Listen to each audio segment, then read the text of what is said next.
Сәлем, бу Алсу һәм син тасма проектын карыйсың. Бирегә мин янәшәмдәге төрле кызыклы шәхесләрне чакырам һәм шушы әңгәмәләр аша үз юлымны эзлим. Алар сиңа да файдалы булыр дип өметләнәм. Әлегә минем каналым кечкенә, шуңа күрә язылырга онытма, бу миңа зур этәргеч булачак. Озак сузмыйча таныштырам. Бүген кунакта Динара Зиннәтова. Динара, сәлем. Сәлем.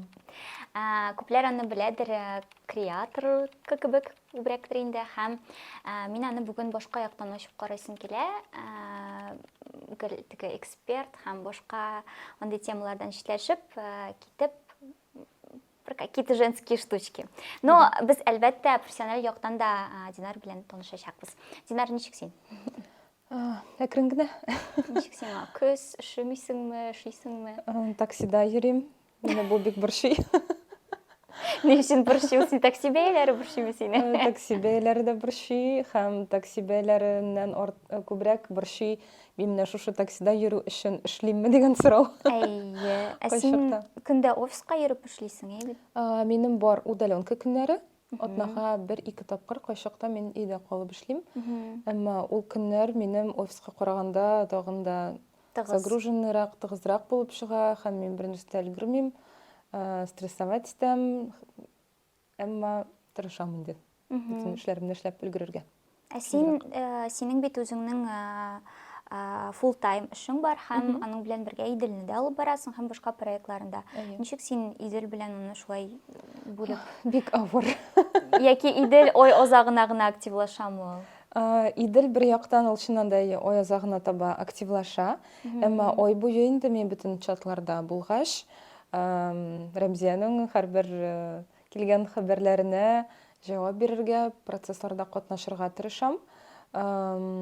Һәм инде журнал эшләре буенча кайчакта кайдыр чыгыш ясарга кирәк булгалый. Дидер текст социаль челтәрләр өчен нәрсәләр язарга туры килә. Тырышам инде включаться итәргә, русча әйтмешли. Шуңа күрә төрлечә була. Әйе.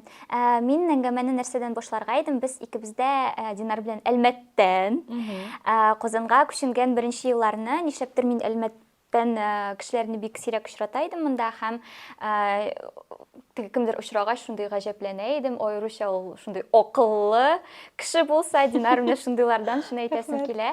Һәм Динара иҗатында да, еш кына блогында да, кайгына барса да, стендапларында да син үзеңнең шундый элекеге провинциаль дип әйтик инде шундый бэкграундга мөрәҗәгать итәсең һәм монда миндер параллель үткәрәсем килә. Ешрак бит инде авылдан килгән балаларда комплекслар була һәм алар теге шәһәргә күченгәч үзләрендә ниндидер барыбер бер этап булып ала, кирип китә алмыйсың, итә алмыйсың.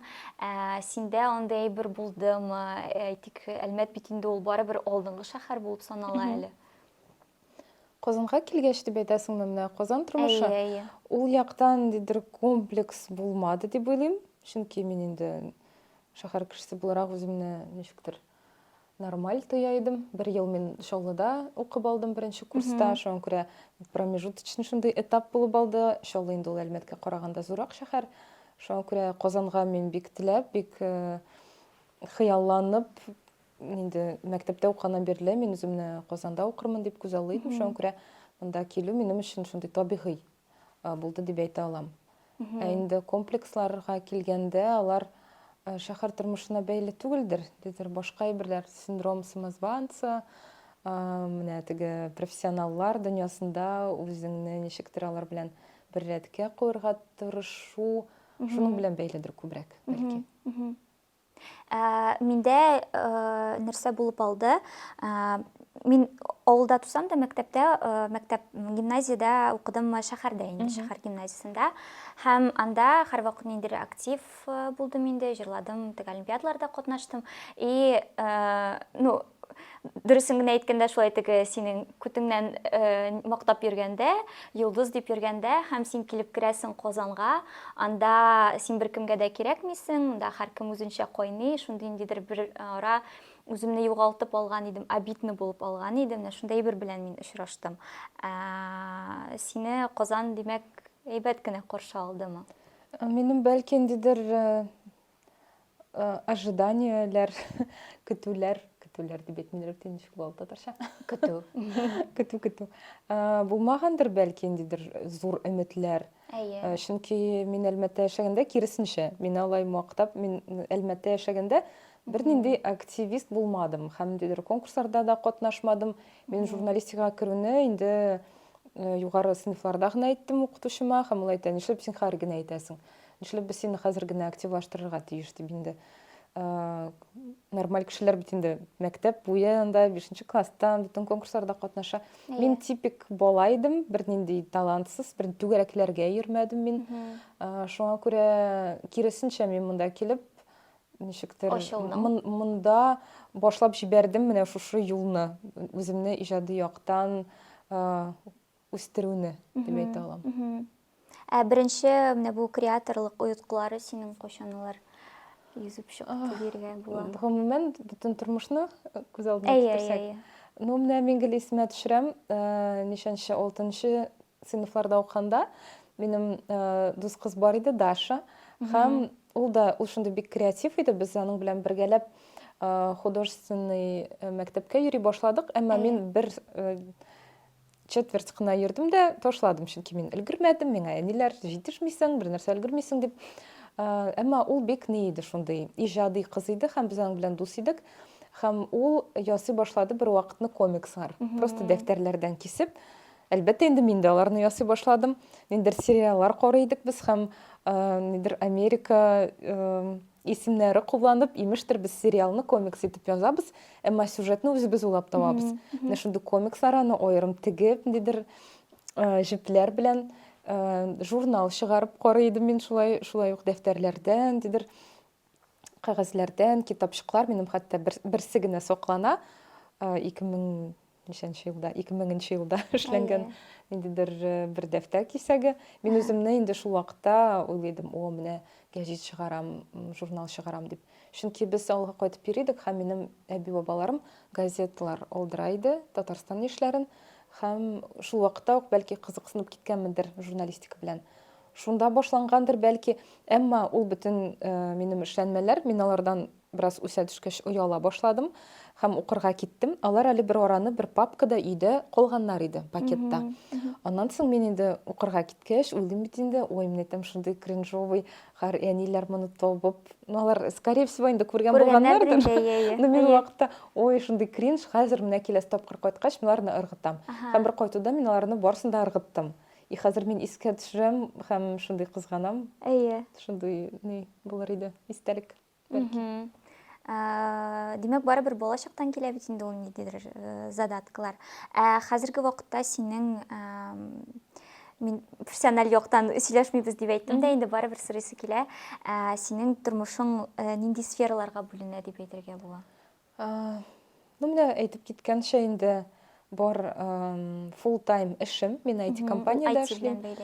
Күптәннән инде мин гадәттә IT компанияләрдә эшлим, чөнки минем иптәшем айтишник, һәм аның белән яши башлагач, ул миңа әйткән иде, син менә шушы журналистикада гомер буе эшләргә җыена, татар журналисты, чынлап әйтәсең. Һәм ул мине ничектер үзе шулай илһамландырып җибәрде, менә IT компанияләрдә копирайтерлар кирәк, пиарщиклар кирәк, син үзеңнең эшләреңне инде куллана аласың дип. Ни өчен ул IT компанияләрдә копирайтер булуны үстен күрде? Менә әйтик, татар нинә караганда тип анда акча күбрәк булгангамы, күбрәк перспективалар күбрәк, ничектер. Ну, мин үзем дә кызыксынып киттем, аңардан сораша башладым, сөйли башлады. Үземә дә кызык булып китте. Мин собеседованиеларга йөреп шулай итеп урнаштым. IT компанияга башта берсенә, аннан соң инде берсенә килгәч, аннан китсәң дә икенчесенә, шулай ук IT-ны эзлисең, чөнки миңа бу комьюнити бик ошады.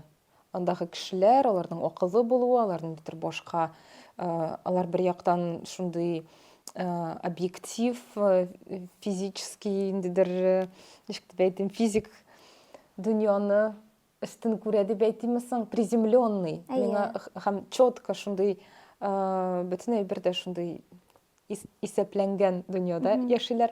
Миңа бу бик ошады, стабильлек хисе бирә торган, һәм алар үзләрен һәрвакыт үстерәләр, нәрсә укыйлар, спорт белән шөгыльләнәләр. Шундый идеаль кешеләр. Минем шушы идеаль кешеләр белән эшлисе килә.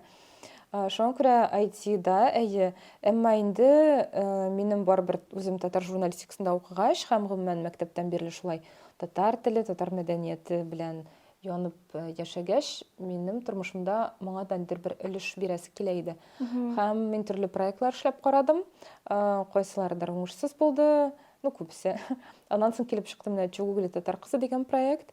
Һәм ул көтмәгәндә популярлык яулады. Һәм шуннан соң инде мине ниндидер татар дөньясына күбрәк катнаштыра башладылар, чараларга, проектларда катнаштыра башладылар. Мин аларда катнаша башладым IT белән бер рәттән инде. Һәм менә бүгенге көндә ничектер шулай килеп чыкты. Минем бар full time һәм мин журнал чыгарам. Ул рус телендә, әмма аның хәтта рус телендәге иделгә ләгү өчен миңа калса, минем менә шушы татар телле проектларда катнашу урын алгандыр дип уйлыйм инде. Шуңа күрә бүген менә IT-компания, Идел журналы, татарча стендап бер вакытны шулай пайда булды тормышымда. Тагын нәрсәләр? Төп Төрле проектлар. Кечкенә проектлар булгалый кайчакта миңа язалар. Мәскәүдән бер агентлык вакыт ВК өчен дидер, шундый проектлар өчен кайчакта кечкенә заказлар килеп тора. Шәп. Синең гомумән яңа проектларга яки булган проектларны яңарту тәҗрибәң күп кебек һәм үзең дәемне әйтеп киттең, яңа проектлар башлап карадым дип. Синең булмадымы теләгең менә әйтик анда Идел форматында шундый зур журнал башлап җибәрү, комедия ачып җибәрү андый теләгең? Минем һәрвакыт мин ул идея белән Көрәшәсеңме? Көрәшмим, ул һәрвакыт миндә бар. Әйе. Әмма мин белмим кайсы моментта мин аның белән шөгыльләнә алам. Мин эшләп карадым бер кечкенә проект. Ул Заварка дип атала. Мин хәтта дизайнер. Мин аны хәтерлим. Дизайнерга заказлар бирдем. Әйе. Дизайнер миңа бөтен фирменный стиль эшләп, аны бик озак эшләде. Ярты елга сузылды. Һәм минем дә бераз уже башка проектлар барлыкка килде вакыт эчендә. Вакытымны да тутыра башладым. Мин аны эшли башладым, әмма башка проектлар инде минем өстемә аугач, вакыт та, ресурс та калмады кызганычка. Аннан соң инде мин буталдым аның концепциясендә. Чөнки мин аны башта бер төрле итеп күз алдыма китердем. Identikны миңа ничектер башка төрлерәк итеп эшләп бирделәр. Һәм мин таба алмадым урталыкны. Хәзер белмим, һәр вакыт та юк. Мин хыялланам кайчанда булса, ниндидер шундый зур проект эшләргә. Әмма хәзерге вакытта мин булган проектлардан белмим, ничек баш тартырга, ничек чыгарга. Чөнки уңышлы итеп башкарыр өчен әлбәттә инде вакыт кирәк, ресурс кирәк һәм күп кенә эшләрдән баш тартырга кирәк. Менә ресурс дип әйттең, синең ниндидер выгорание чаклары булгандыр инде андый чаклар һәм ресурсларны каян туплау. Чөнки синең белән бит инде эшләгән бар һәм ниндидер креатив тиз арада кирәк булганда, сиңа мөрәҗәгать итәсең дә, син тиз арада аны ничектер уйлап каяндыр тартып чыгарасың һәм бу нык шаккатыра. Мин янәшәдә андый кешеләрне Зөләйха Камалова бар, аның бер төрле баш мие ничектер эшли, синең дә шундый, ләкин сез төрле барыбер сфераларда һәм каян ул шундый, каян сез табасыз ул креативлыкны, мин аңлап бетермим. Ул минең башка төрле төзелеше бугай. Бәлки шундый вакытларга туры киләдер һәм ресурсный состояниегә. Дөресен генә әйткәндә, выгораниеләр була инде, мин аларны графикка кертергә тырышам. Кеше выгораниесен планлаштыра. Аның үз графигы бар. Менә журнал тапшыргач, мин тоям үземнең менә ресурс юклыгын. Берничә көн, бер атна, гадәттә, бер атна точно була инде. Мин ниндидер рутинный эшләрне генә эшли алам. Креатив таләп итмәгән эшләрне. Чөнки мин текстлар язу миңа кыен була башлый. Чөнки менә мин бер атна эчендә интенсивно яздым, редакцияләдем текстларны һәм минем күрәсе килми текстларны ниндидер бер вакытны. Һәм инде аннан соң ял итү, дөресен генә әйткәндә, бик гади. Сире гади ял итәргә кирәк. 1-2 көн вакытында йокларга ятып, тәмле әйберләр ашап йөрсәң, нормальләшә состояние. Білем, сенің тұрмышыңда спортта көп. Әйе, ну, хәзер ул әзрәк, кызганычка вакыт әзәйде. Әмма әйе, спортчынан да кешеләр бирә, чөнки тренировка вакытында син үзеңнең ресурсыңны тоясың. О, минем көч бар икән, мин менә монда хәлдән тоеп, монда минем дыхание бетмәде. Һәм инде үзеңнең ресурсыңны тойгач, башка эшләрдә дә бик ярдәм итә торган әйбер. Сиңа еш теләмичә, эшләргә теләмәгән эш белән күзгә күз очрашырга туры киләме? Яхшы сорау. Ни өчен сорыйм? Чөнки нәкъ менә андай әйберләр хәзерге вакытта ресурсны күп ашый кебек. Ну, менә төп эшемдә IT-компанияда, әлбәттә инде төрле задачалар барлыкка килә, алар миңа барсы да ошап бетми. Кайберләрен инде үзеңнең аша чыгып эшләргә туры килә. Әмма калган проектларда мин тырышам үземә ошаган, үземне илһамландыра торган эшләрне, проектларны гына алырга. Ну, булгалы инде кайчакта менә татарча стендапта безнең иң зур проблема кеше җыю. Һәм концерт яхшы узганнан соң мин шунда яратам бөтен ул кешеләрне, бөтен ул атмосфераны. Әйтәм, без яңа мәдәни ниндидер күренешне булдырабыз татар дөньясында, яңа татарча юморны. Мин шундый наполненный состояниедә. Но менә, мәсәлән, безнең була бит чаралар Шәрык клубында, кеше җыелмаса, комикларга язасың, атна буе язасың, личкаларына кирип язасың. Ой, юк, мин юк, үзегез килегез дип. Әйе, үзләрен җыю кыен. Үзләрен дә тартырга кирәк. Үзләрен тартырга кирәк. Чөнки мин үзем бу эшкә үземне биреп эшлим. Таксида, усадыда минем хәр офис, таксида килеп җитәм вакытында, стендапны юлда язырга тырышам, нидер вакыт булмаган вакытны табып. Кешеләр просто, ой, мин бүген булдыра алмыйм. И все, минем шундан соң менә мин кеше гневный сообщениелар яздым чатка. Әйтәм, все, миңа нәрсәгә кирәк, сезгә кирәкми икән, миңа нәрсәгә кирәк. Укытучы апа кебек. Укытучы апа кебек кеше, чыннан да. Вот төрле моментлар була. Шуңа күрә менә әйтәм, кайбер процесслар чыннан да ошамый кебек тоела, әмма нәтиҗәсенә җиткереп эшләгәннән соң синнән бәхетлерәк кеше юк ул мизгелдә. Шуңа күрә ниндер баланс табырга тырышамдыр инде. Мин гадәттә үлчәп карарга тырышам. Әйтик, миңа кирәләр икән ниндидер проект белән, ниндидер предложение, тәкъдим белән киләләр. Мин рутина турында уйламаска тырышам, мин сразу күз алдыма китерәм нәтиҗәне. Менә мин нәтиҗәгә ирешкәч, мин бит менә бу эшне яхшы башкара алам. Мин аны башкаргач үземне никадәр бәхетле итеп хис итәчәкмен. Нинди булачак дивиденд. Һәм ул акча булмаска мөмкин. Ул булырга мөмкин анда нидер билгеле бер аудитория, билгеле бер кешеләрнең ниндидер рәхәт булган сүзләре булырга мөмкин. Үзем өчен үземә нәрсәнедер дәлилләү булырга мөмкин моның нәтиҗәсе. Мин мондый проектта эшли алам икән дигән. Шуңа күрә һәрвакыт шуны эшләп карыйм, үлчәп карыйм. Һәм әгәр дә нәтиҗәсе миңа ошаса, мин алынам. Но процесс вакытында мин үземне могу ненавидеть ризалашкан өчен. Бу бөтен иҗади кешеләрдә шулайдыр инде. Мин сер ачмыймдыр буларны сөйләү белән. Син үзеңне күбрәк иҗади кеше дип саныйсыңмы, яки рациональлык күпме синдә? Чөнки менә башында әйттең, айтишниклар миңа менә шулай бер белән ошый дип. Аларны бит инде күбесе шундый стереотипны күз аллый, әйтик, алар коры, эмоциясез. Чыннан да шулай. Чыннан да шулай. Ну, төрлеләре бар инде. Әйе. Мин үземне иҗади кеше дип саныйм. Әмма менә IT миңа шушы рациональлекне бирәдер, бәлки шуңа күрә мин шушы ике эшне бергә алып барырга тырышамдыр. Чөнки кечкенә чакта миңа һәрвакыт бөтен претензия иде, игътибарсыз булуым һәм дөрес чамаламавым дидер әйберләрне. Хәзер мин үземне заставляю, чөнки IT-да эшләгәндә һәрвакыт синең отчетлар, синең планнар, синең бөтен әйберне син соннар белән үлчәргә тиешсең, һәм бу минем тормышыма структура кертә һәм бик ярдәм итә дип әйтә алам. Ну, вообще, әйе, иҗади булуны бераз нитә, структурировать итә. шәхси темаға кіргенше, онсы соңырақ стендап турында біраз сөйлей башладың бит, енді тоже қызық.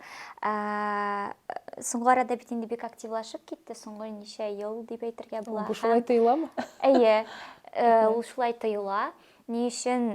Чөнки даими рәвештә һаман саен нәрсәдер эшләп торасыз, һәм син үзең генә түгел бит, сезнең реально сообщество бар, комьюнити бар, һәм анда билгеле кешеләре бар. Вот, шул комьюнити турында сөйләле, чөнки татарча юмор һәм бу гомумән яңа әйбер кебек. Комьюнити. Ну, мин булган комьюнитига килеп кирдем. Һәм үзем дә көтмәгәндә оештыручы булып киттем.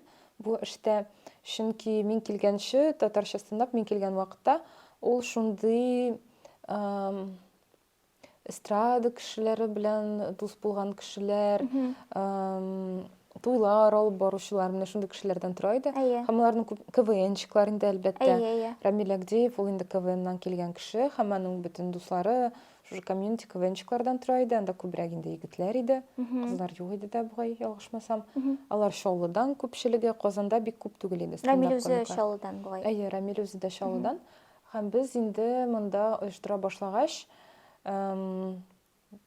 нидер грант акчаларына без лабораторияләр эшли башладык.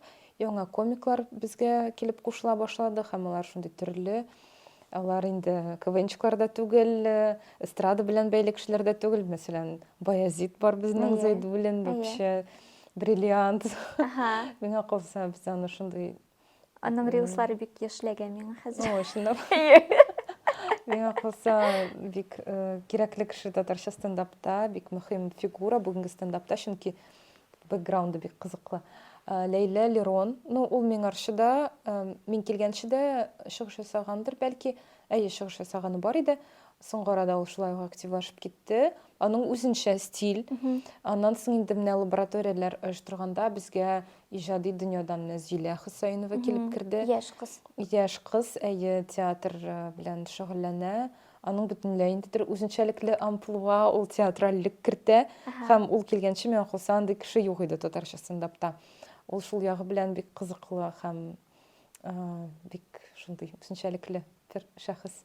Аннан соң гомумән Казанда башка төрлерәк инде шоу стендап белән чагыштырганда шундый кешеләр, әмма зур концертлар оештырганда әлбәттә инде шоу егетләре дә киләләр.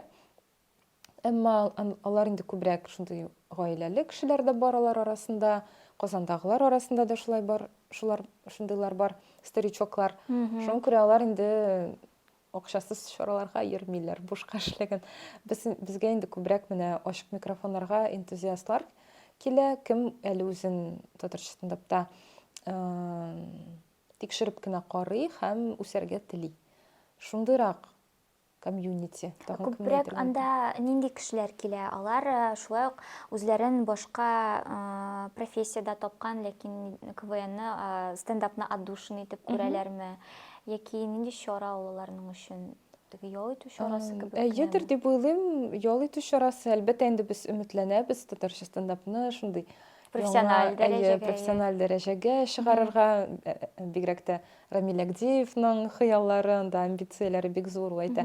Син күз алдыңа китерәсең, без бит татарча стендапны моңарча булмаган, нидер күренеш иттереп үстерә алабыз. Без яңа йолдызлар аша алабыз. Әле татарча стендапта бит үзебезнең Нурлан Сабуров юк, үзебезнең анда Павел Воля юк дип менә качыклау шулай илһамландырырга ярата.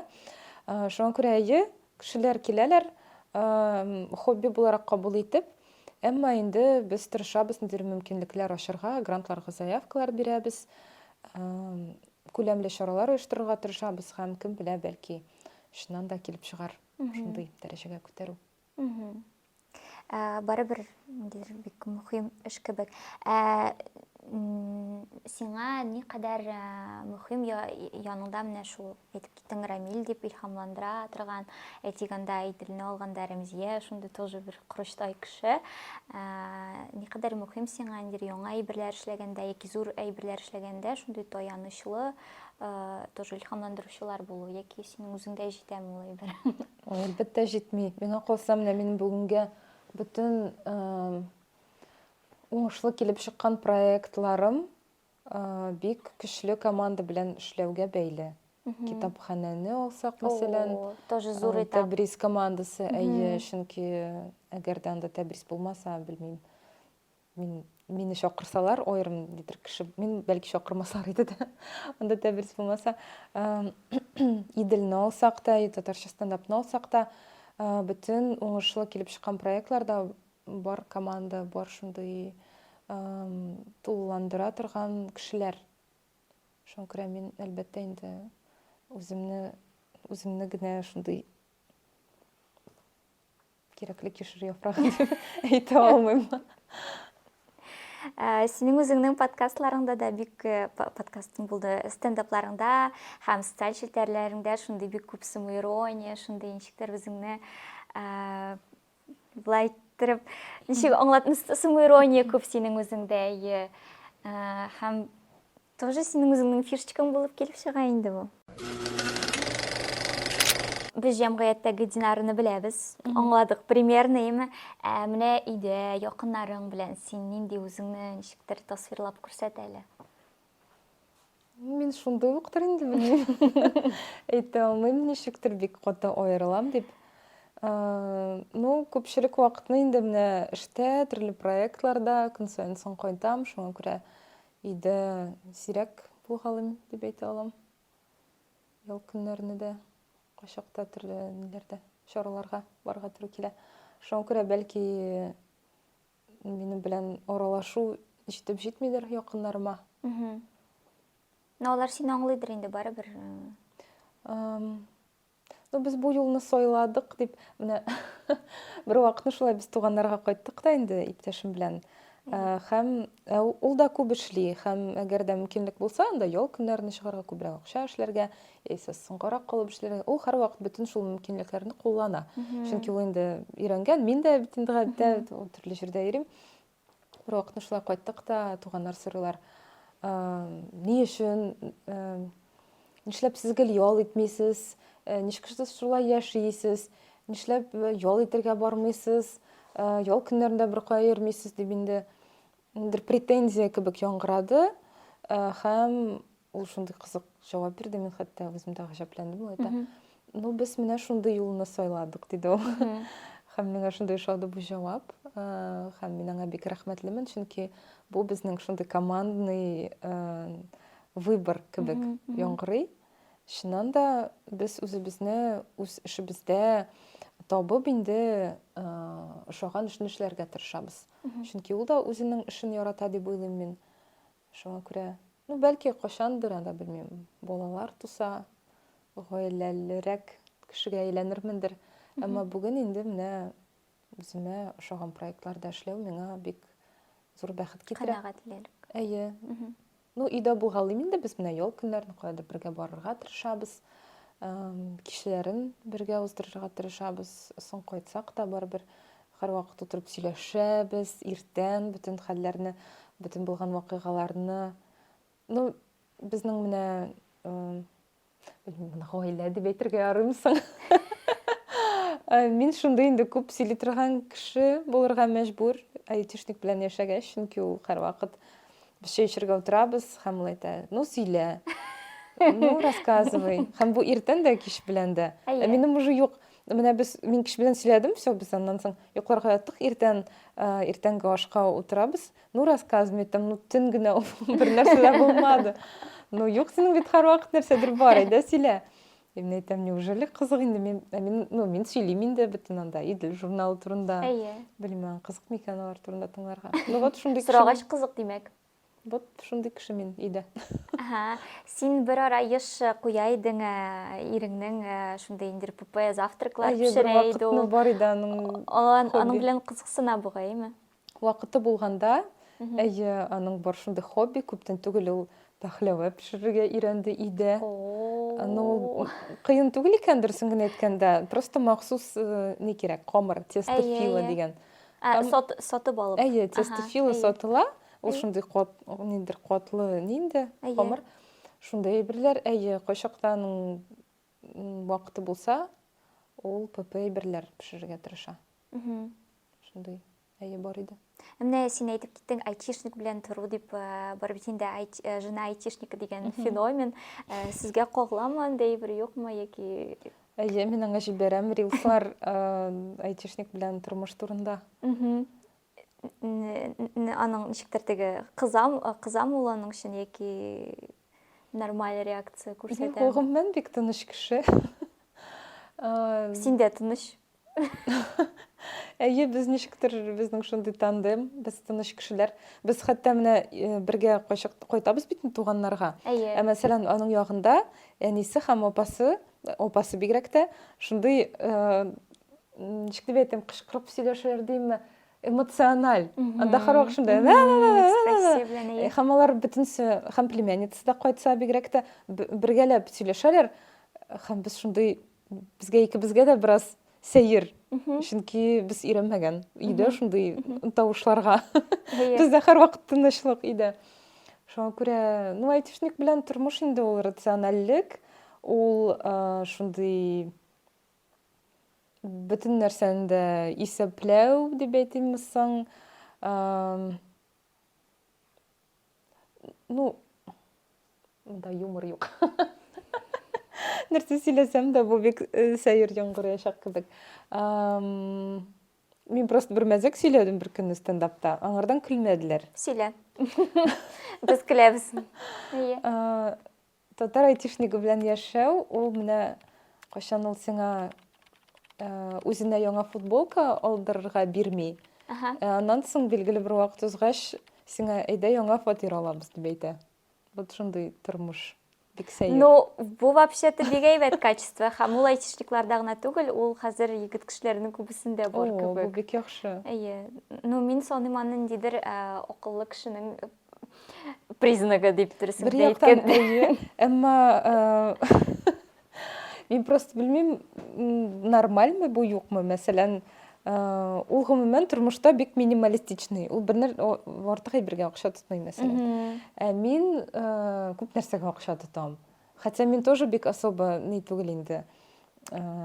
Теге потребление белән көрәшергә тырышам, потребление культурасы белән көрәшергә тырышам, хәтта андыр язмалар язганда, әзерләгәндә. Әмма миңа кышкы ят булып китә, чөнки мин көн сайын каядыр кафега керергә мөмкинмен. Бит вакыт ашарга пешерүгә вакыт җитмәү. Әйе. Әмма, вот шул әлегедә баягы таксида йөрү. Чөнки үзе метрода йөри хәзер. Чөнки аның офисы үзәктә. Шуңа күрә белмим, мин үземне гаепле тоям кайчакта. Азгын җәмгыять. Без барыбыз да шундый, ахрысы, соңгы арада. Гүзәл белән беренче подкастта сөйләшкән идек.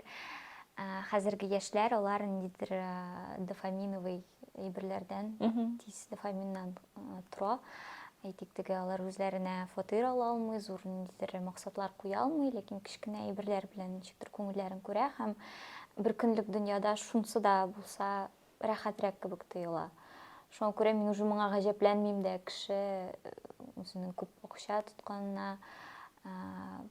Бу бик әйе, теге безопасность теряется, но барыбер ансыз булмый кебек уже. Бер яктан әйе, әмма менә минем иптәшем андай әйберләрне бик каты тәнкыйтьли. Кайчакта мин ниндидер әйбер тели башласам, ул көләргә мөмкин. Һәм тәнкыйтьләргә мөмкин. Менә син менә шушы акылсыз кызлар кебек булырга телисеңме? Мин бит акыллы хатын белән яшим, ниндидер шундый әйберләр әйтергә мөмкин. Ниндидер трендлар, ниләр турында.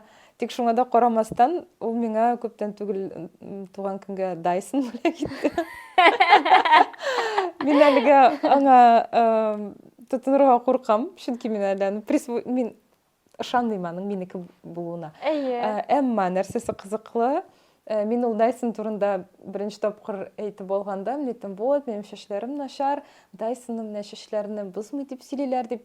Беренче тапкыр шулай дип әйткәндә, ул миңа әйтә, син жертва маркетинга. Син шушы менә акылсыз хатыннар, алар сиңа рекламирует, син шуны телисең. Шулай дип көлгән иде, әмма ул миңа бүләк итте. Шуңа күрә белмим моны ничек дөрес бәяләргә. Бер яктан ул тәнкыйтьле, икенче яктан ул инде менә ярар инде күңеле булсын инде. Син Ул үпкәләмисеңме заслужил. аның өчен? Аның әйткән ул сүзләрне Әйе. мин башта үпкәлим.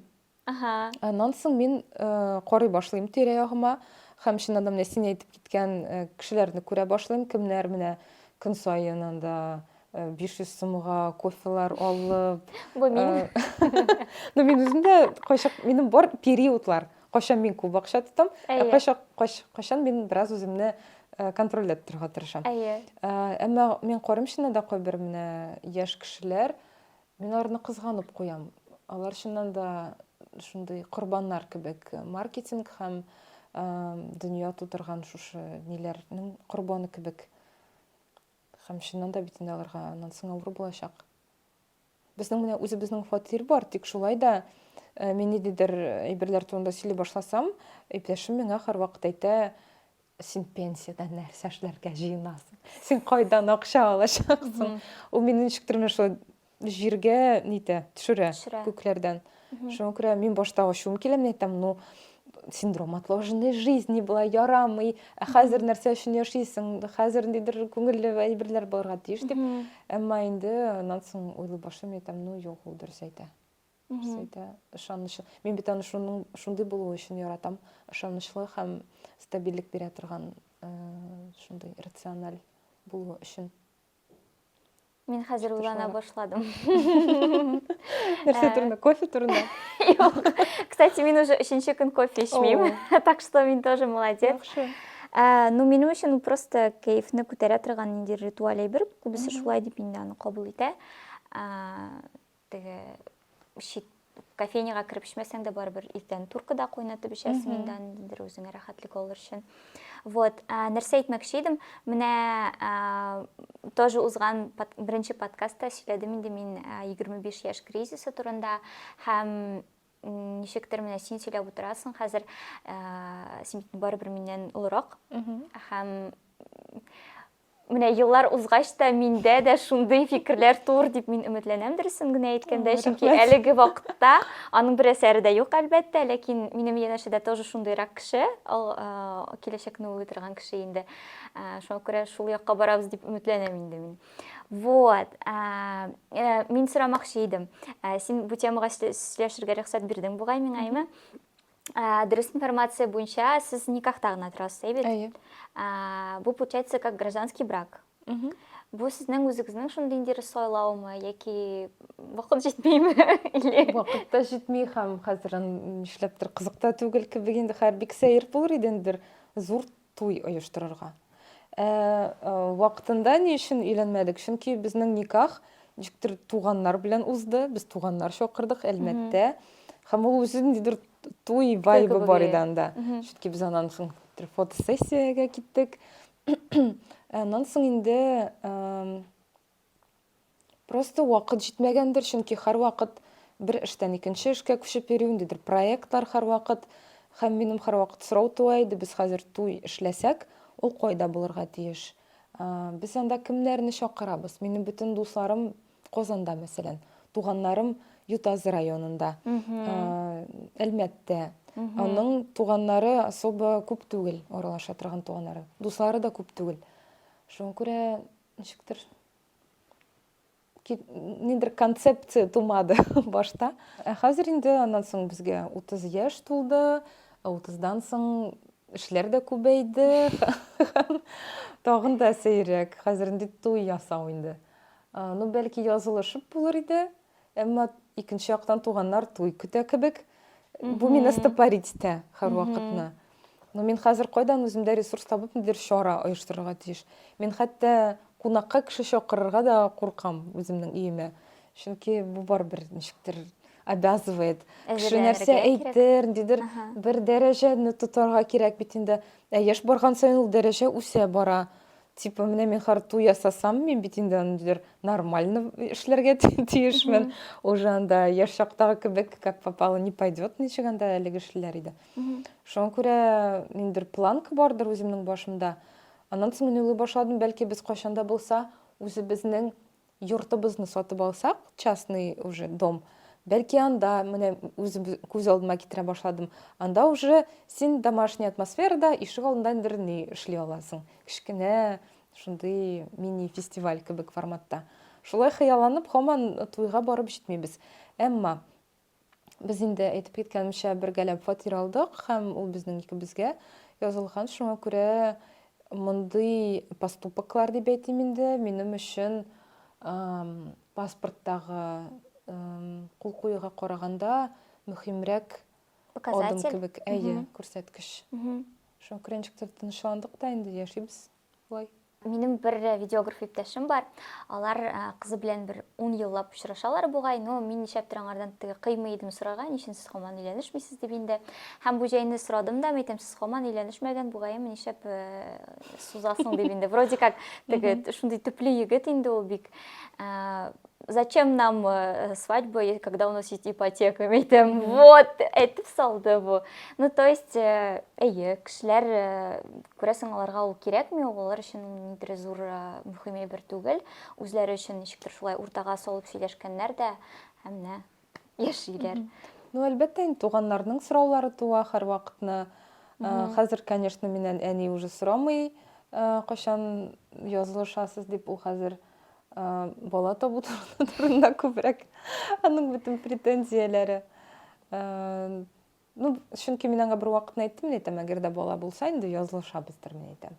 Анда чөнки уже всякие процесслар кирәк, теге документаль яктан.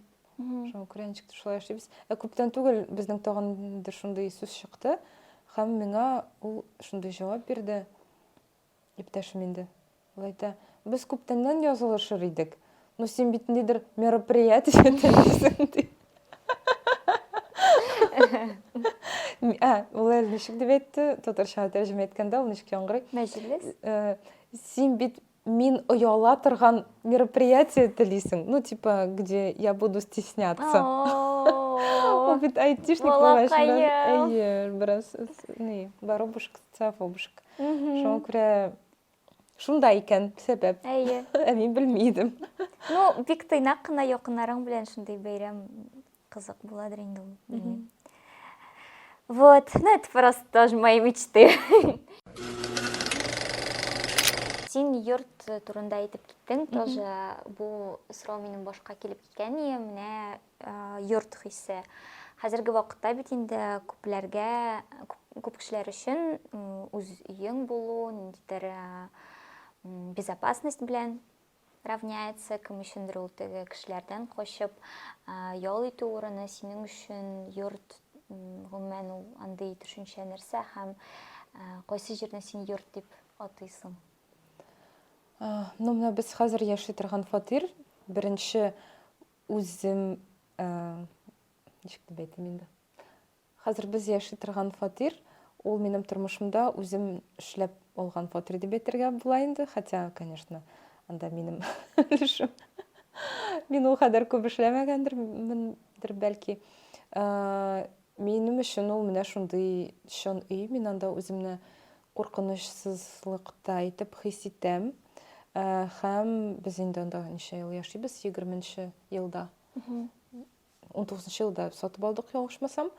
20-нче елда күчендек һәм кайткан сайын кич белән менә мин кайтам, бөтен шу чаралардан соң ишекне ачам һәм мин үземне шундый бәхетле кеше итеп хис итәм, это минем өем бар. Үземнең монда һәрвакыт тыныч, монда минем яраткан кешем, монда барысы да мин теләгәнчә ремонт, мин теләгәнчә җиһазлар, минем утырып эшли торган өстәлем, миңа илһам бирә торган китаплар.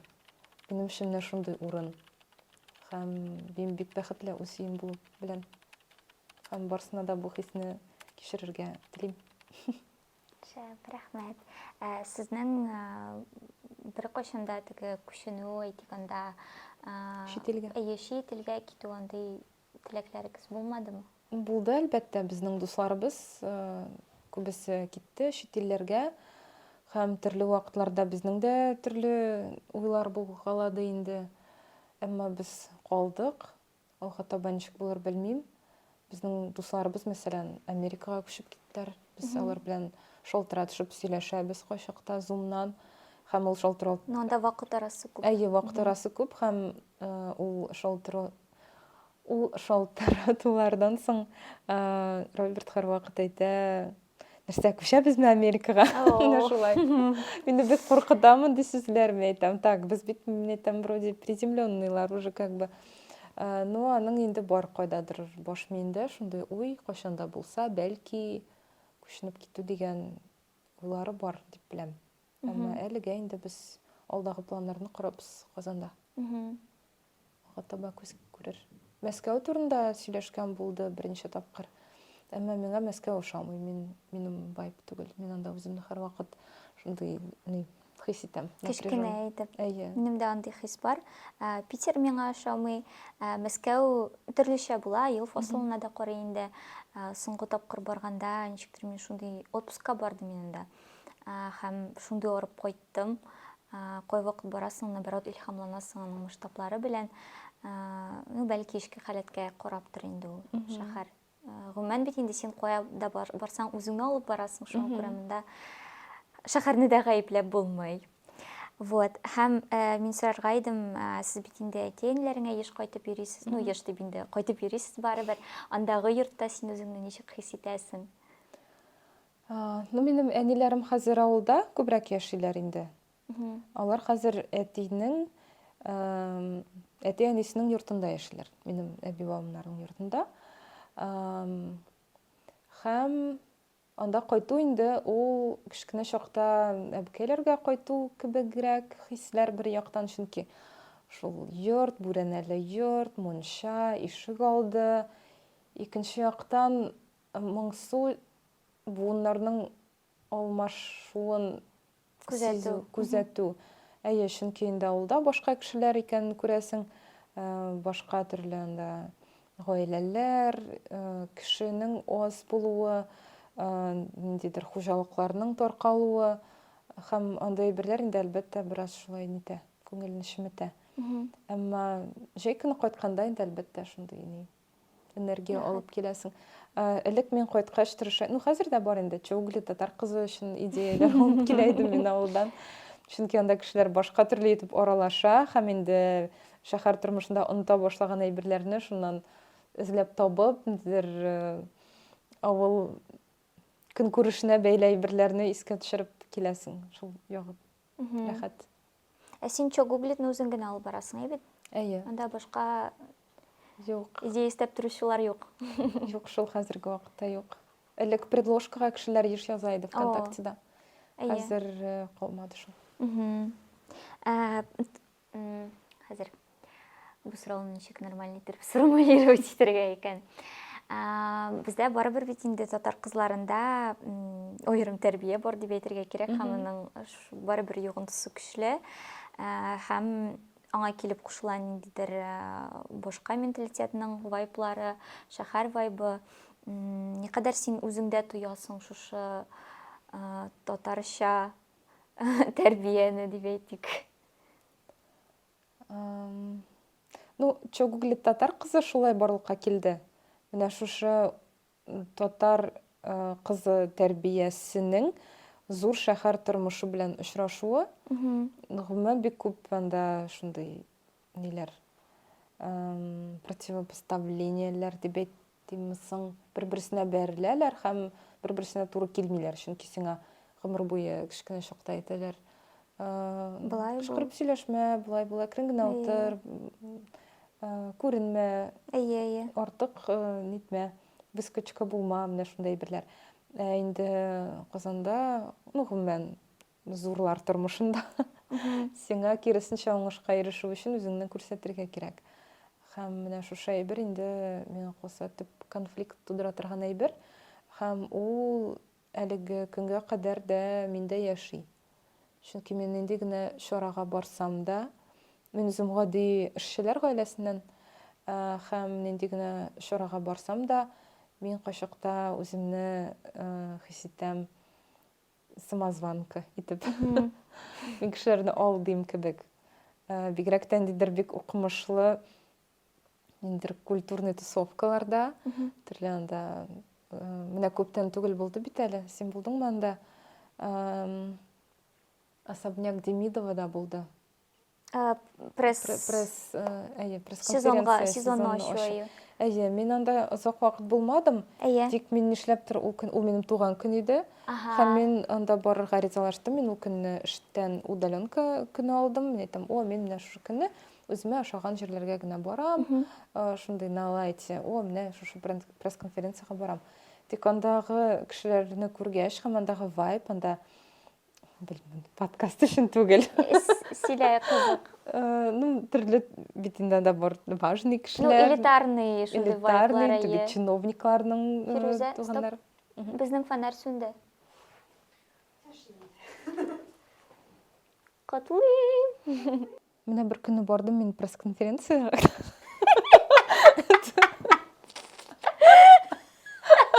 Это уже другой жанр включился.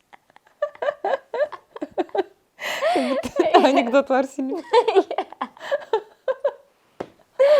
Кызлар Стендап башлана. Короче, бар шундай әйбер менә мен дидер зур чараларга барам кайчакта. Һәм анда үземне тоям ниндидер инопланетян самозванка иттереп. Мәсәлән, күптән түгел булды Особняк Демидова, Живой городның пресс-конференциясе. Һәм мен анда бардым үземнең туган көнемдә. Мен ул көнне основной эштән отгул алдым. Әйтәм, бу көнне үземә ошаган җирләргә генә йөрим. Ниндидер якты эмоцияләр кичерәм. Һәм килдем, анда шундый күп кешеләр, һәм алар барысы да шундый культурный тусовкадан, ниндидер анда чиновниклар да бар, чиновникларның балалары да бар. Ниндидер важный кешеләр, уңышка ирешкән, алар бөтен шундый матур итеп киенгән, ә мин ашыгып чыктым өйдән, мин особо миңа вообще пофиг иде ул көнне. Һәм мин үземне тойдым не в своей тарелке. Ни өчен? Чөнки барысы да шундый ниндидер мөһим әйберләр турында сөйләшә. Минем була кайчакта мин утырам нидер чарада, мөһим зур масштаблы чарада, һәм мине чакырганнар бит инде, менә кирәкле кишер яфрагы дип чакырганнар. Һәм минем кинәт исемә төшәндер флешбеклар, үземнең мәктәп еллары, әлмәт, ниндидер балачак картиналары. Мин монда ни эшлим? Минем ниндидер анда классташлар уже 3нче ерләреннән аерылып. Әллә ничәнче балаларын үстерәләр, әйтәм, мин ничек монда барлыкка килдем бу? Не такуся. Не такуся. Шуңа күрә төрле чаклар була. Шундай булгалый мискәләр. Синдром самозванца. Минем вот полностью такая же картина. Син укытучы кызы бит. Син нишләп? Син уже все, синең интеллигентный бэкграунд бар. Юк, укытучы, ул укытучысы это все равно другое. Башкача ул.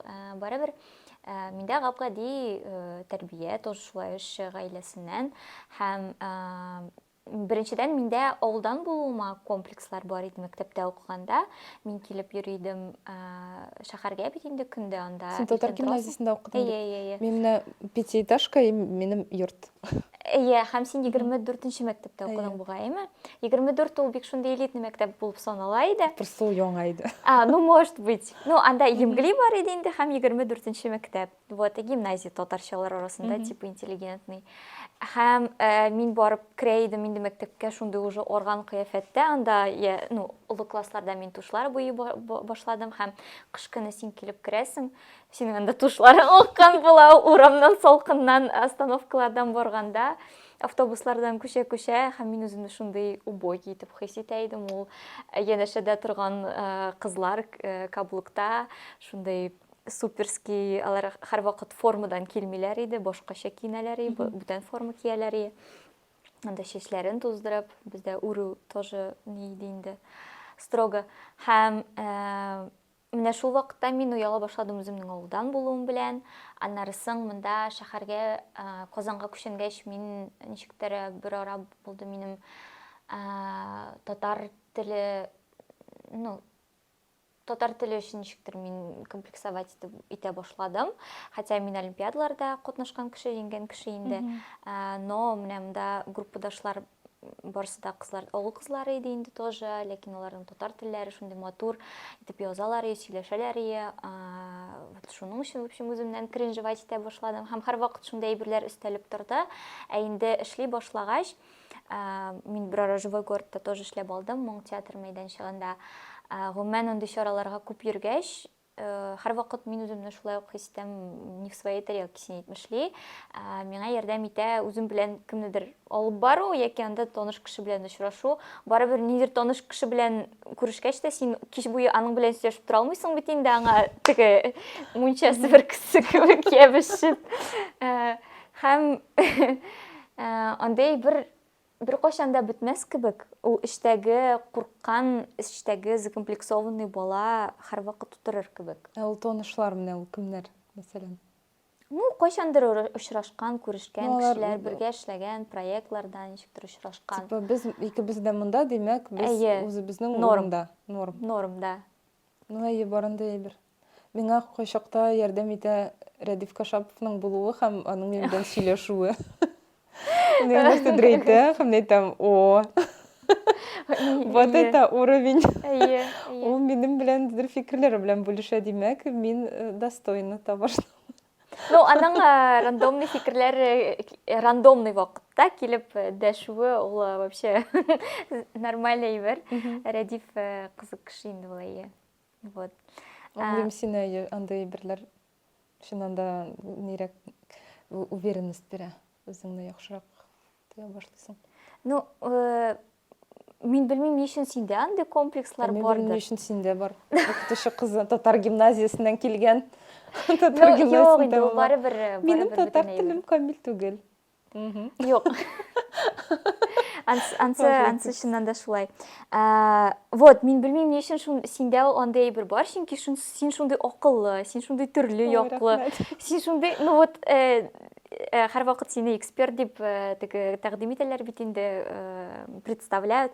Һәм сине андый чараларга чакыргач, димәк, ул кешеләргә, ул чакыручыларга синең фикерең бик мөһим. Чөнки син чынлап та кая барсаң да, аны төпләп нормально язып чыгарасың. Башка андай тик блогерларны үпкәләтәсем килми, ләкин теге белмим, ашарга килгән кешеләр. Алай дип әйткәннәре юк иде.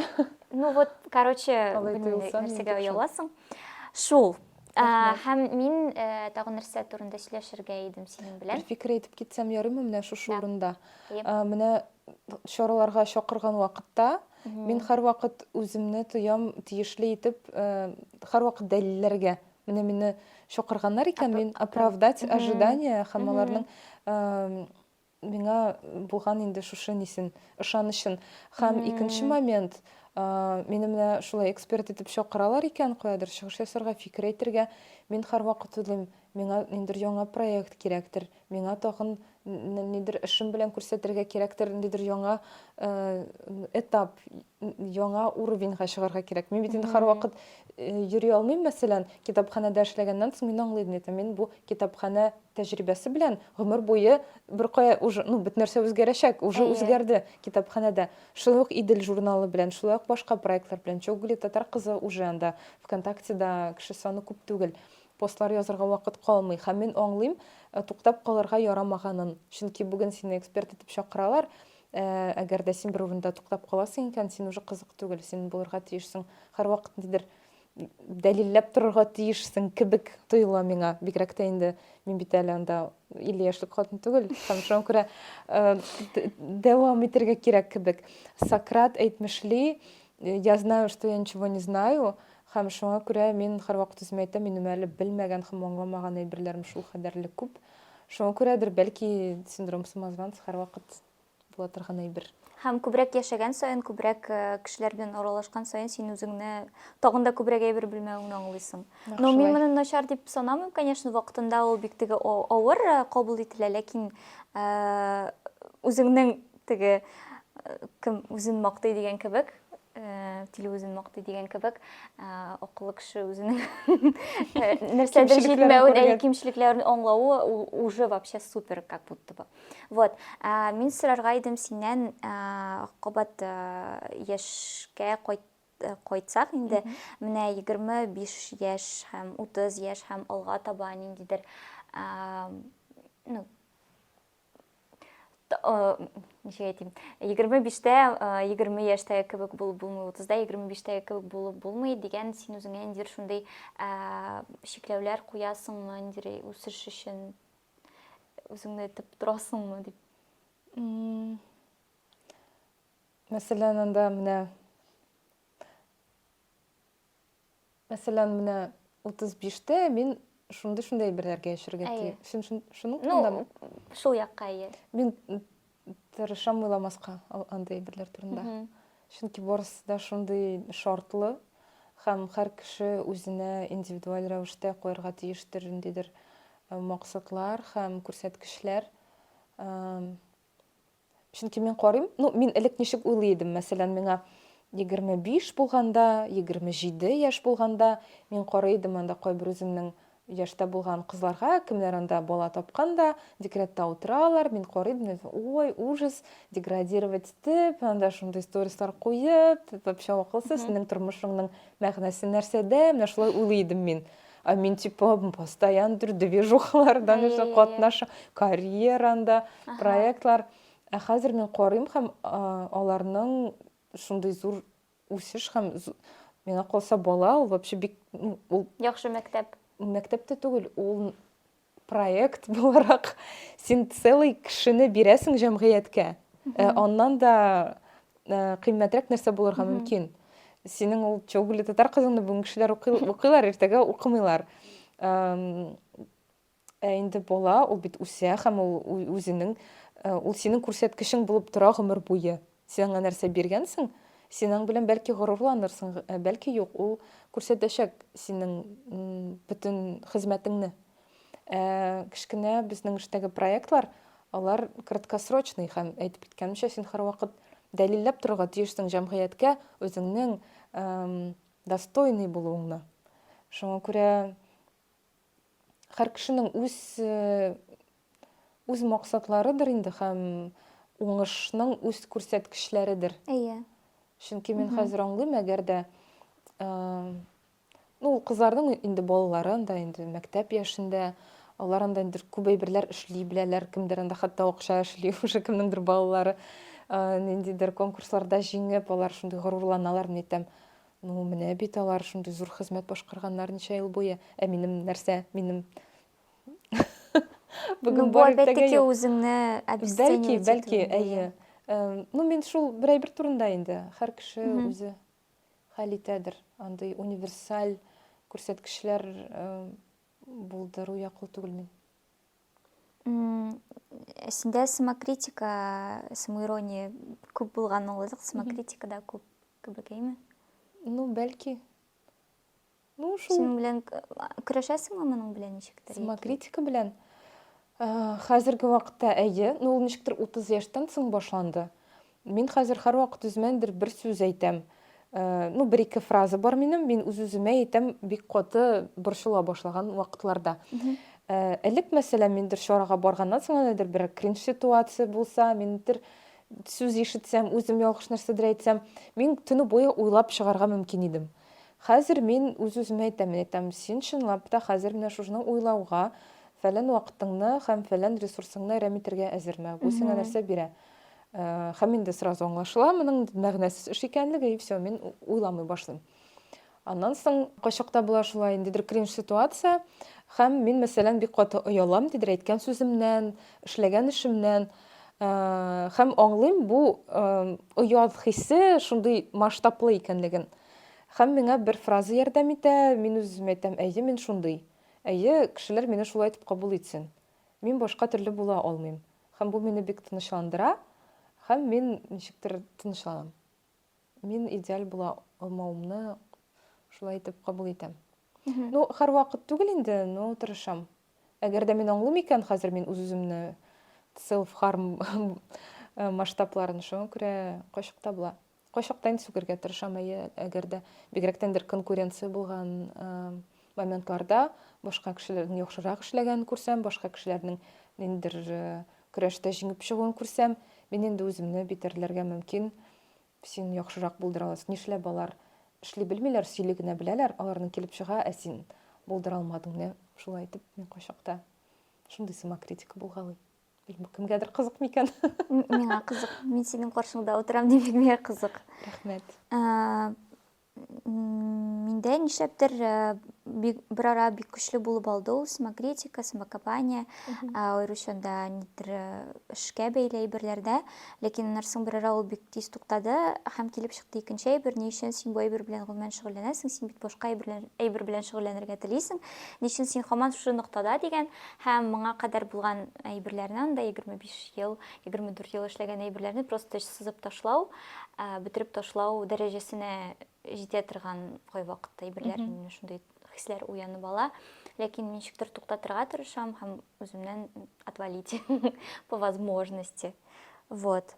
Шуңа күрә никадәр күбрәк үзеңдә казансаң, шуның хәтле күбрәк авыррак була һәм теге психологиянең икенче ягы кебек инде кирәкме ул, кирәкмиме, һәркемнең үз эше. Бер китап укыдым мин бу көннәрдә. IT-компаниядә безнең китап клубы бар һәм шушы клуб кысаларында без укыдык китап. Джон Стрелякинның «Кафе на краю земли» дигән. Укыган идеңме? Таныш. Ләкин мин аны бераз укый башладым да, и мне захотелось не читать. Нишләптер күп кеше шулай дип әйтә. Мин аның аудиоверсиясын тыңладым. Һәм киңәштем аудиода тыңларга. Чөнки аның ниндидер бер актер, озвучкалар эшли торган актер укый һәм син үзеңне кинодагы кебек хис итәсең аны тыңлаган вакытта. Һәм анда чыннан да бик күп ачышлар ясарга мөмкин. Беренче тыңлый башлаганда әйен сиңәндер ул очевидный әйбер булып тоелырга мөмкин. Әмма анда бар төрле фикерләр, менә син әйткән әйберләр, мин үз урынымдамы, мин моны эшләргә тиешме дигән сорауларга җавапларын табарга мөмкин дип уйлыйм. Шуңа күрә киңәштем сиңа һәм тамашачыларга да. Рәхмәт. Ул кичкенә. Әйе, мин көз башында аны талпынып карадым укырга. Безнең коллега Рәфидә аны тоже шулай укый башлаган, ләкин аңа ошамады. Мин дә ачып карадым да, ничектер язылу стиле, әйе. Аннан Озонда заказ бирергә идем, аннан шулай тоже отзывларын карадым да, алар бик яхшы булмагач, әйтәм, күрәсең бу. Чынлап, отзывлары начар. Шундый сатучы миңа эләккәндер бәлки. Бәлки вакыты җитмәгәндер. Яндекс подпискаң булса, анда Яндекс книгада бушлай тыңларга мөмкин аны. Ярый, рәхмәт. Минем гомумән начар гадәт бар, күп китапларны мин параллель укыйм. Мин дә шулай. Вот, ничектер ул миңа шулай ошый. Берсеннән туйсам, икенчесенә сикерәм. Вот. Төрле темалардан шундай сикереп йөрдек. Бәлки синең үзеңнең күңелеңдә нәрсәдер утырган, ниндидер утырган бер тема бардыр, сөйләшергә, әйтеп китәргә берәр фикерең тугандыр.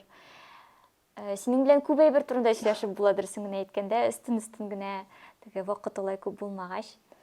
Мин бөтен теләгән әйберне әйттем кебек, мине нәрсә борчый, мин үзем турында бик күп сөйләгәч, әзрәк шулай уңайсызлык кичерәм, чөнки бәлки җавап итеп синнән дә сорыйсы әйберләр күп булгандыр кебек тоела миңа. Бәлки менә син сөйләп китерсең бу урында.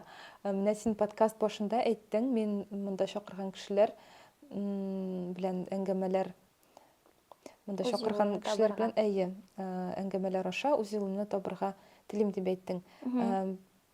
Конкрет нинди сорауларга җаваплар эзлисең син тагын? Син нәрсәләр борчый? Мине бик күп әйберләр борчый. Ну вот, опять-таки, беренче подкастка кире кайтсак, мин анда сөйләдем инде соңгы арада. Белмим, син хейтишме ул әйберне юкмы? Кризис 25 дигән әйбер белән как будто бы очрашкан кебек булды да инде. Һәм бер моментта башымда нәрсәдер шулай ниндидер корт кимерә башлады да, маңа кадәр эшләмәгән әйберләрне мин эшләп карарга булдым. Подкастны яки ниндидер форматта үземне кадрда күрү минем өчен күптән теләгән хыял иде инде һәм әйтәм, давай эшлибез. Беренче чыгарылышны карагачтан, әлбәттә, мин кринж кичерсәм дә, барыбер мин аны дәвам итәргә булдым. Нинди сорауларга җавап эзлим дигәннән, монда сорауларга карата күбрәк менә шулай кешеләр белән бергә казынып утырудыр инде, төрле темаларда казынып утыру. Аның өчен психологлар булса да, кеше белән тере кейслар белән аралашканда бит инде барыбер ул башкачарак. Монда нәкъ менә кое барырга алга таба, ничек кишилерге, ничек уялмаска, шулук менә киши янына чыкканда ничек кринж кичермәскә, ничек ул элитарный мәдәнияттән курыкмаска, менә шундай әйберләр, вак әйберләрдән пазл җыясы килә. Менә шулай. Ну, менә мен хәзер куркытканмындыр инде үземнең һаманда 34 яшьтә кринж кичерәм дип сөйләп. Юк, дөресен генә әйткәндә, ул шундый алмашына торган состояние бит инде. Син качели дип әйтәләр, иҗади кешеләрдә син бер көнне үзеңне шундый дахи итеп хис итәргә мөмкинсең. О, мин алардан барысыннан да акыллырак, мин әллә нәрсәләр уйлап таба алам. Икенче көнне син уйласың, ой, мин бит бер нәрсә дә белмим, алар шундый акыллы кешеләр, мин алар янында менә чүп кенә дип. Бу нормальдыр бер яктан, но иң мөһиме инде бер якка авышмаска һәм самокомпания белән шөгыльләнмәскә. Һәм үзеңнең хәзерге яңа буын, гомумән 25 яшь кризисы дип әйткәч, минем әйтәсе килде. Окшайте осознанные зумеры. Без 25 яшьтә вообще анда бер нәрсә аңламыйча, уйламыйча, бүген бар, иртәгә юк. Нинди эш бирәләр, шуңа барып эшлисең. Хәзер инде бик мине сөендерә, менә шундый сез һәрвакыт сораулар бирәсез үз-үзегезгә. Бу уже бик шәп күрсәткеч. Һәм син әйтеп киттең, менә мин дә 34-тә анда шундый темаларга анда белмим, уйланырмын микән, эшләрмен микән, менә калса сезнең буынны тагын да яктырак киләчәк көтә, чөнки сез инде хәзер күп нәрсәләрне яхшырак аңлыйсыз һәм яхшырак эшлисез. Мен хәтта куркам кайчакта. Менә 25 яшьлекләр кайсыдыр эшне минем кебек яисә миннән яхшырак башкарсам, әйтәм, так. Миңа бер курсларга язылыргадыр бәлки. Менә мин Адель Замалудиновның курсына керергә ризалаштым, чөнки миңа зумерский караш кирәк. Мин скуфланам. Шуңа күрә беркайчан да үзеңдә шикләнмә. Синең бүген эшләгән эшләрең барысы да мине сокландыра һәм минем уйлавымча синең барысы да супер килеп чыга хәзер һәм килеп чыгачак. Рәхмәт. Да, я сделала подкаст, чтобы слышать такие слова. Шутка. Ну, не шутка. Ну, во всем есть доля правды. Чынлап та вообще бик күп темаларга сөйләшәсе килә синең белән. Мин уйлап торам, кайбер кунакларына вакыт үткәч кабат чакырырга дип, нәрсәләр үзгәрде, мәсәлән, нәрсәләр анда инде яңалыклар бар дип. Шуңа күрә бәлки кабат очрашып булыр, гади тормышта да очрашып сөйләшергә кирәк. Минем шундый тәкъдим бар, шундый традиция кертергә булдым. Һәр подкаст узагында кунак белән мин төшәм шундый пленочный фотоаппаратка, махсус фотоаппарат алдым. Һәм тапшыру бит инде тасма дип атала. Һәм азактан шушы пленкасы картриджы тулгач, аны мин проявлять итеп, минем бер тасма барлыкка киләчәк. Һәм ул фотоларны мин сиңа да җибәрермен. Вот, шулай итеп безне Фирүзә фотога төшерәчәк. Супер. Хәзер. Давай.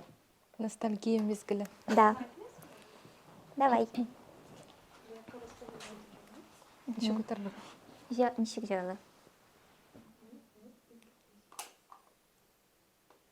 Ура! Рәхмәт. Фирүзә безнең шәһәр кардинал. Бик зур рәхмәт әйтәсе килә сиңа. Вакыт табып шундый тыгыз графигың арасында вакыт табып килүең өчен. Мин бик шат идем. Алга таба да давай күрешик, сөйләшик. Рәхмәт чакыруың өчен. Бик зур рәхмәт. Бик күңелле булды. Рәхмәт булды. Рәхмәт.